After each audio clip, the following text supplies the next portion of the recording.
বন্ধুরা, আমি এখন আছি মহিষাদল ব্লকের গেঁওখালিতে।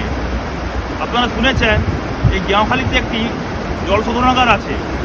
এই জল শোধনাগারের ঠিক পাশে এই দেখতে পাচ্ছেন রূপনারায়ণ নদী থেকে জলটি একটি জলাধারে সংরক্ষিত করা হচ্ছে। আপনারা দেখতে পাচ্ছেন এই জলের স্রোত,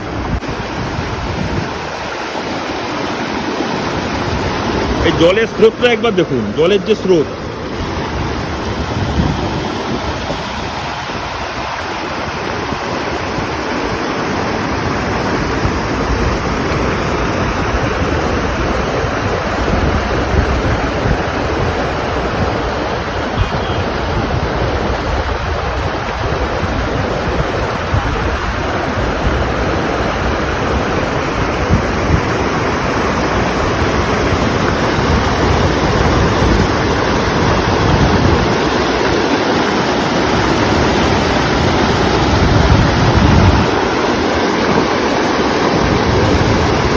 প্রকৃতির এই সুন্দর দৃশ্য আপনাদের কেমন লাগলো আপনারা কমেন্ট বক্সে জানাতে ভুলবেন না কিন্তু।